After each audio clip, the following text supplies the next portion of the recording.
Wa asirru qawlakum aw ijharu bi innahu alimun bidzatis sudur. Seandainya kita jujur, Allah akan tunjukkan keajaiban yang luar biasa loh dalam hidup kita.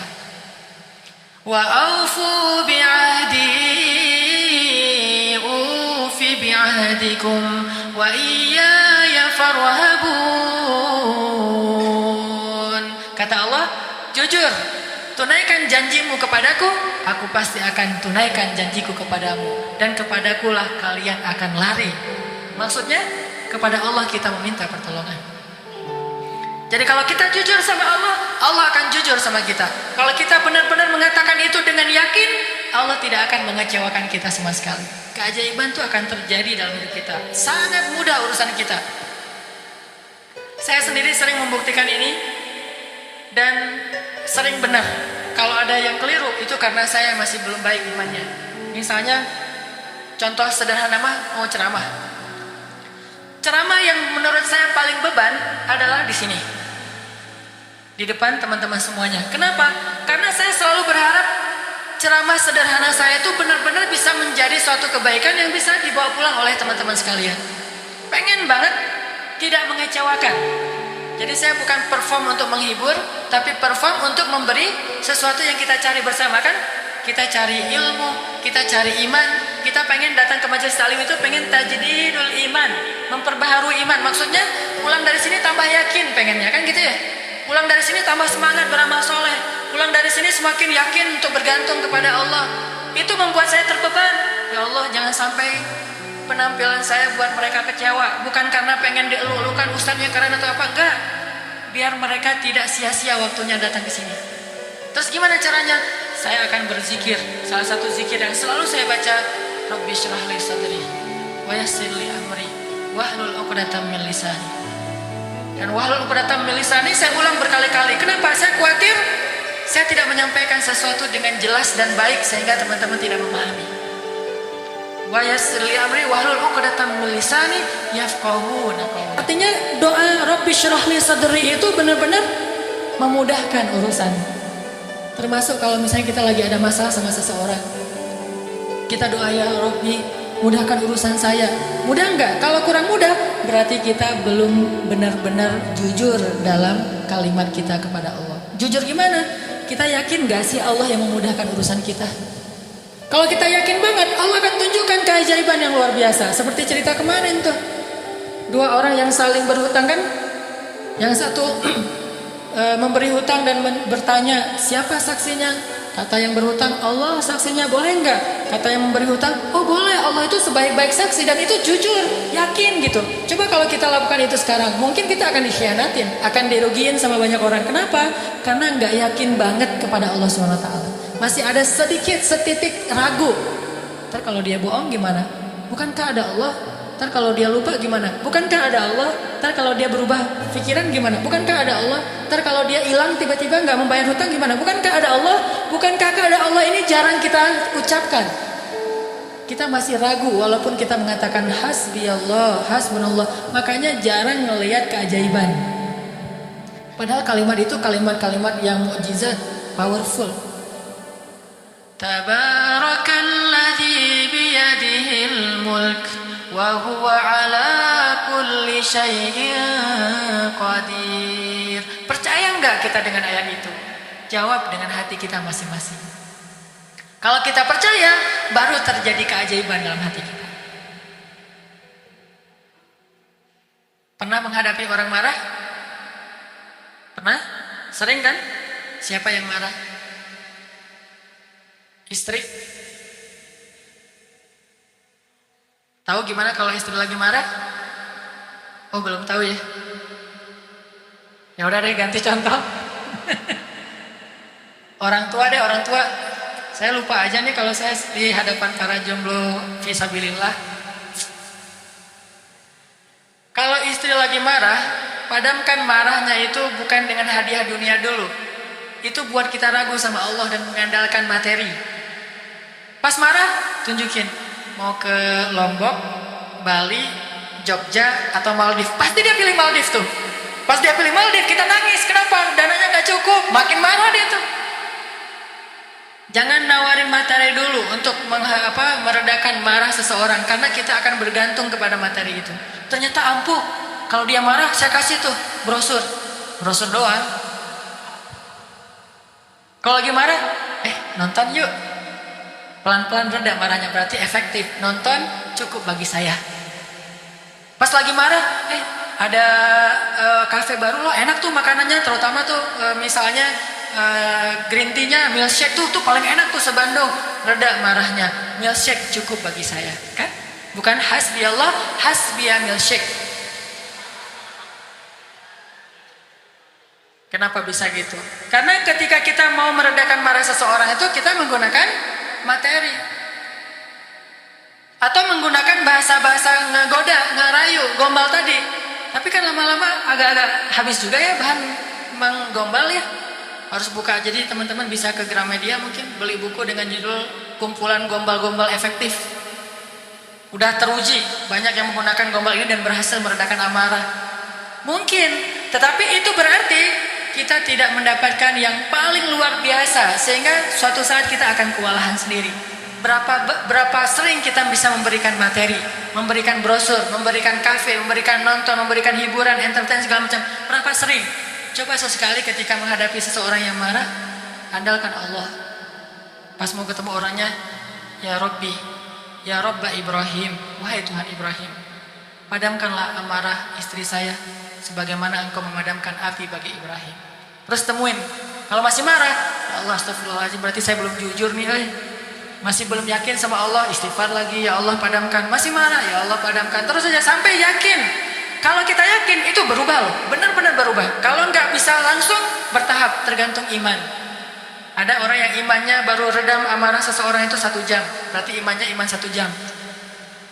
Ada yang setengah jam, ada yang 10 menit, ada yang begitu ketemu berubah langsung. Sampai orang yang marah itu juga terheran-heran. Kenapa ya? Saya tadi sebetulnya lagi sebel banget sama kamu, tapi pas melihat kamu jadi berubah, kenapa ya? Karena Allah. Ini mah masalah iman. Bukan masalah fasihnya mengucapkan hasbi Allah. Semua kita mah yang namanya hasbi Allah pasti fasih. Apalagi sadaqallah, itu paling fasih itu. Sadaqallahul azim itu fasih banget. Kenapa? Apalagi baca 1 juz pengen sadaqallah cepet-cepet kan? Itu fasih. Bismillah fasih, hasbi Allah. Insya Allah tahsin hasbi Allah wa ni'mal wakil. Malah kita kadang-kadang kalimat hasbi Allahnya itu lebih keren daripada sahabat loh. Kalau sahabat kalimatnya cuma gini, hasbunallah wa ni'mal wakil. Kalau kita hasbunallah wa ni'mal wakil, ni'mal maula wa ni'man nasir. Coba lihat panjangan siapa ucapannya. Panjangan kita kan? Sahabatnya cuma sedikit, Ibrahim lebih sedikit lagi, hasbi Allah segitu doang. Kita rame, jangan cuma hasbi Allah, tambahin dong, jangan terlalu irit-irit dalam berzikir. Rame aja di broadcast soal panjang pendeknya zikir, tapi dua-duanya nggak powerful, nggak ngaruh. Yang bilang hasbi Allah wa ni'mal wakil sama aja yang bilang hasbi Allah wa ni'mal wakil, ni'mal maula wa ni'man nasir, diulang 33 kali, tapi nggak ngaruh. Kenapa? Karena nggak jujur. Hanya fasih di lisan, tetapi tidak fasih di hati. Harusnya kayak Imam Hasan Al-Basri, begitu dia katakan demikian, doanya langsung berubah. Termasuk doa tadi, Allahumma ajurni fi musibati wa akhluf li khairan minha. Ya Allah, beri saya pahala dalam musibah saya, beri saya ganti yang lebih baik. Selama apa sih Allah kasih kita ganti? Di situ kita bisa mengukur keimanan kita. Kalau begitu kita berdoa langsung dapat ganti, itu imannya ajaib tuh. Kalau kita berdoa tunggu gantinya sebulan kemudian, itu imannya standar. Kalau kita udah berdoa tapi nggak diganti-ganti, berarti kita bermasalah. Nggak yakin-yakin amat sama Allah. Pengen nggak begitu berdoa langsung Allah menunjukkan keajaiban? Kita pengen aja nggak berani ya, karena kita nggak percaya bisa. Kita mau mengatakan pengen, itu aja kita nggak berani karena menganggap itu nggak realistis. Masa sih bisa? Bisa kalau kita yakin kepada Allah. Kalau kita nggak yakin, kalau kita bilang nggak bisa, kalau kita ragu bahwa Allah bisa menunjukkan ajaib kepada kita dalam hitungan detik, terus kemana kalimat kun fayakun? Masalahnya kita nggak yakin untuk bilang pengen, begitu doa langsung Allah kabulkan. Itu aja kita ragu. Kenapa? Kita nggak percaya itu bisa terjadi dalam hitungan simsalabin abracadabra. Kita nggak percaya itu bisa terjadi dalam satu kalimat kun Makanya tidak ada kun dalam hidup kita. Gimana caranya? Belajar yakin kepada Allah seutuh-utuhnya. Masih ingat juga dengan kisah seorang bapak datang kepada Rasulullah curhat dan minta tolong. Dia bilang, "Ya Rasulullah, putra saya ditawan oleh musuh dan mereka meminta tebusan 100 dinar. Kalau saya nggak ngasih uang 100 dinar, putra saya akan dipenggal, akan dibunuh ya Rasulullah. Sedangkan saya orang miskin.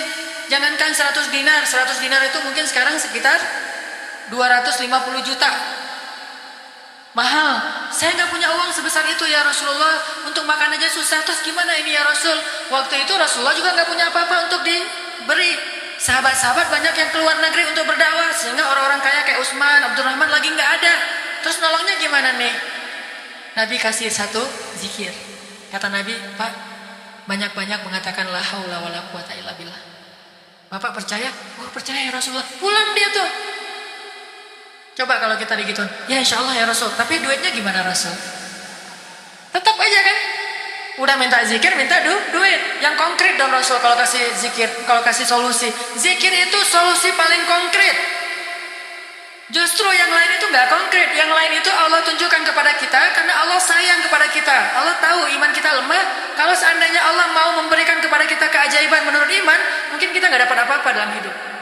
Akhirnya Allah berilah kita pertolongan, jalan keluar. Cuman butuh waktu karena iman kita juga butuh waktu. Kita taubat aja butuh waktu, ya. Untuk hijrah aja butuh waktu. Untuk taubat butuh waktu. Mau sholat aja minta tambahan waktu. Udah azan jangan sekarang deh, ntar lagi. Gimana kita mau dapat pertolongan Allah yang sekarang? Fair nggak sih kalau Allah mengatakan, "Oh ntar lagi ya hambaku." Orang kamu juga barusan sholatnya juga bentar lagi. Allah kasih tuh. Begitu Nabi bilang, ucapkan banyak-banyak membaca la haula wala quwata illa billah. Dia yakin langsung mengatakan, "Oh ya ya insya Allah yakin gitu akan terjadi keajaiban." Bukan ya ada Utsman nggak Rasul? Nggak. Abdurrahman bin Auf rumahnya di mana ya? Nggak nanya-nanya orang kaya. Udah aja yakin. Pulang dia tuh. La haula wala quwata illa billah. La haula wala quwata illa billah. La haula. Artinya apa? Tidak ada daya dan upaya dari makhluk. Allah lah yang maha kuasa. Pulang ke rumah, istrinya nungguin. "Pak, gimana?" Udah ketemu Rasulullah. Dapat solusinya, dapat uang pinjaman dari siapa? Enggak. Terus gimana? Nabi ngasih kita solusi yang lebih baik daripada itu. Apa? Ucapkanlah la haula wala quwata illa billah. Istrinya enggak protes, langsung bilang, "Oh ya ya." Langsung la haula wala quwata illa billah. Berdua tuh la haula wala quwata illa billah. Enggak ada ya kirain duit 100 dinar. Enggak sama sekali, yakin. Begitu malam, sepanjang siang mereka la haula wala quwata illa billah, malam hari tiba-tiba putranya pulang. Nggak sendiri, bawa ternak, bawa kambing banyak tuh, domba dibawa. Ada ratusan ekor domba dia bawa pulang. Di luar ramai apa nih apa? Ada domba, siapa? "Oh putra kita, Masya Allah." Pelukan, kangen gitu ya. "Kamu gimana bisa selamat?" Kata putranya, "Wahai ayah, ada keajaiban. Tadi, tiba-tiba ketika saya sedang diikat dan besok mau dipenggal, pengawal-pengawal saya itu tiba-tiba pada ngantuk, tertidur, dan tiba-tiba ikatan saya menjadi longgar sehingga saya bisa melepaskan diri. Dan bahkan ketika saya mau pergi, saya kepikiran kenapa saya nggak bawa domba-domba aja sebagai ghanimah. Domba 100 ekor kira-kira berisik nggak sih? 100 ekor domba berisik nggak? Berisik kan? Berisik banget kan? Tapi seberisik itu orang yang ngawal dia tuh nggak bangun loh. Allah udah tutup telinga dan penglihatan mereka. Mereka nggak bangun sama sekali, dibawa. Dan untuk ngumpulin domba 100 ekor, kira-kira butuh berapa jam?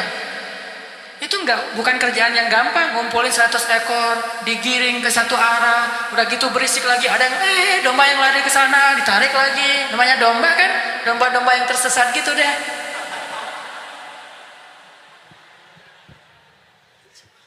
Gimana coba? Tapi pengawalnya nggak bangun sama sekali sampai ke rumah. Pengawalnya mungkin belum bangun, atau mungkin nggak akan bangun lagi kali. Ini la haula wala quwata illa billah. Baru ayahnya sadar, Masya Allah, la haula wala quwata illa billah. Dan ini orang yang mengatakan ini nggak disebutkan namanya dalam riwayat. Kenapa? Saking nggak terkenalnya. Berarti orang biasa banget. Tapi orang biasa dengan keyakinan yang luar biasa, Allah akan tunjukkan keajaiban yang luar biasa. Jadi jangan bilang, itu mah Umar, itu mah Utsman, itu mah Abu Bakar. Ini nggak ada namanya malah. Cuma disebut ja'a rajulun, ada seorang laki-laki datang kepada Rasul. Gitu doang. Tapi Allah tunjukkan keajaiban yang luar biasa. Kenapa? Imannya. La haula wala quwata illa billah. Sehingga anaknya datang membawa domba, jadi kaya raya. Sama juga dengan cerita Fatimah bintu Rasulillah. Pasti tahu ceritanya. Karena Fatimah capek di rumah, gak ada pembantu, Ali sering berjihad, akhirnya dia ngurus anak sendiri, anaknya laki-laki lagi, namanya anak laki-laki, bukan bandel, emang dia aktif gitu. Akhirnya Fatimah ngerasa agak berat nih kalau harus ngurus semuanya sendiri, gak punya pembantu. Datanglah ke rumah ayahnya, ayah, ya Rasulullah, ayah tahu keadaan rumah tangga saya bersama Ali. Ali orang yang sibuk bekerja, membela agama Allah, berdakwah, berjihad. Saya sendiri di rumah gak ada pembantu. Boleh gak minta seorang pembantu dari rumah ayah? Kan banyak pembantu Rasulullah yang jadi relawan tuh. Kata Rasulullah, ya Fatimah, mereka itu bukan pembantuku, tetapi pembantu kaum muslimin. Jadi gak mau dikasih kepada urusan keluarga. Maka pulanglah Fatimah. Oh ya ayah gak apa-apa, pulang nih bersama Ali, gak dapat apa-apa. Nabi kan gak enak hati, karena Nabi sayang banget dengan putrinya ini, putri kesayangan Nabi banget, diantara putri-putrinya Fatimah Az-Zahra. Akhirnya Nabi menyusul Fatimah ke rumahnya. Assalamualaikum, waalaikumsalam, dibukain pintu. Ya Fatimah, ya Ali, la tahzana, janganlah kalian bersedih. Mau aku kasih yang lebih baik daripada pembantu? Oh apa ayah? Kirain robot-robotan atau apa gitu ya. Pembantu yang dalam bentuk robot kan tinggal beli baterai aja tiap bulan atau dicas gitu. Apa ya ayah yang lebih baik daripada pembantu? Kita tahu, kata Rasulullah, sebelum tidur bacalah zikir ini, ayat ini, maka insya Allah itu lebih baik daripada pembantu. Mereka protes nggak? Enggak. Oh ya sami'na wa ata'na, diamalin tuh, nggak pernah tinggal. Dan selamanya mereka nggak punya pembantu, tapi nggak pernah mengeluh lagi. Allah berikan mereka jalan keluar. Jalan keluarnya adalah dikuatkan hati dan kesabarannya. Itu keajaiban. Kenapa kita udah berdoa tapi hati kita masih lemah? Karena kita tidak berdoa dengan hati, tapi kita berdoa dengan kok gitu? Gak sesuai antara lisan dengan kenyataan. Ada lagi nih kisah yang mungkin sebagian teman-teman pernah mendengar, bagaimana Rasulullah SAW pada malam perang Badar. Melakukan apa Nabi malam perang Badar teh? Istighosah. Pernah dengar istilah istighosah? Mungkin sebagian orang menganggap istighosah ini bid'ah. Istighosah itu salah satu di antara hal yang paling luar biasa yang dilakukan Nabi, dan disebutkan di dalam surat Al-Anfal, "Idz tastaghitsuna rabbakum."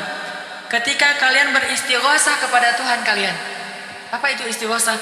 Berdoa dengan penuh keyakinan. Malam sebelum terjadi perang Badar, semua para sahabat itu tidur. Dan luar biasanya tidurnya juga sampai mimpi lah gitu. Mimpinya apa? Mimpi basah. Ini serius. Jadi semua sahabat pada malam itu digoda oleh setan sehingga mereka mimpi basah. Dan ketika bangun dari tidur, mereka harus mandi junub, tapi tidak ada air. Akhirnya Allah turunkan hujan. Pada mandi di bawah hujan semuanya sambil bertakbir. Pada malam itu cuma 2 orang yang gak tidur, Rasulullah dan Abu Bakar As-Siddiq. Ngapain? Doa kepada Allah. Salah satu yang terekam dalam sejarah di antara doa Nabi pada malam perang Badar apa? Ya Allah, seandainya besok kami semuanya terbunuh, maka saya khawatir tidak ada lagi orang yang menyebut namamu di muka bumi. Tolonglah hamba-hambamu ini ya Allah. Terus berdoa dan mengangkat tangannya tuh gak gini, tapi ngangkat tangannya tuh gini. 2 tangan. Nabi berdoa dengan mengangkat tangan setinggi Rabbi gitu. Terus berdoa kayak gitu sampai syal Nabi jatuh, ditaruh lagi oleh Abu Bakar, jatuh dan menangis sampai basah janggutnya Rasulullah SAW yang mulia.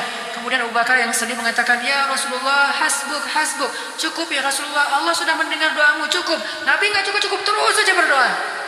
Apa yang terjadi besok? Allah utus malaikat ribuan untuk menolong Rasulullah dan para sahabat. Dan kita lihat hasil perang Badar. Bukan karena dia Rasulullah, tetapi karena imannya adalah imannya seorang Rasulullah. Kalau kita punya iman minimal dekat atau mirip dengan imannya seorang Nabi, Allah akan tunjukkan mukjizat yang mirip dengan seorang Nabi, yang disebut dengan karomah. Itulah keajaiban. Jadi bukan mustahil. Kalau kita tidak pernah melihat keajaiban, itu pasti karena kita masih belum selaras antara lisan dengan hati kita.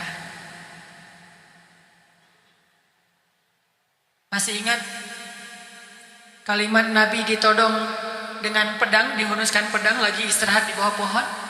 Nabi lagi istirahat. Tiba-tiba datang orang Badui, orang kafir, menghunuskan pedang di leher Nabi. Dan itu benar-benar mau membunuh Nabi. Nabi seorang diri, sahabat jauh. Terus laki-laki itu mengatakan, "Ya Muhammad, sekarang kamu sendiri. Kalau saya akan membunuh kamu sekarang, siapa yang bisa menolong kamu?" Rasulullah dengan tenang dan mantap mengatakan, "Allah." Kalimat Allah itu membuat laki-laki tadi gemetar dan jatuh pedangnya. Coba, ini kalimat Allah kayak gimana? Coba kita ucapkan Allah, ada yang gemetar nggak? Allah, apaan? Nggak dengar?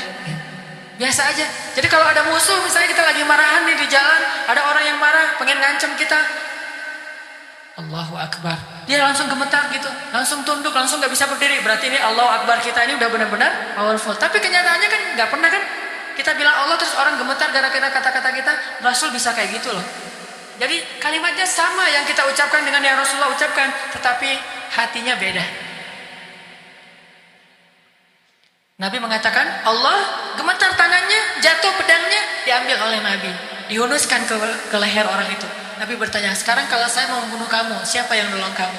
Kata dia, "Engkau wahai Muhammad, cuma engkau yang bisa menolong saya dan menyelamatkan saya." Akhirnya Nabi membiarkan dia pulang, dan dia akhirnya pulang dalam keadaan selamat dan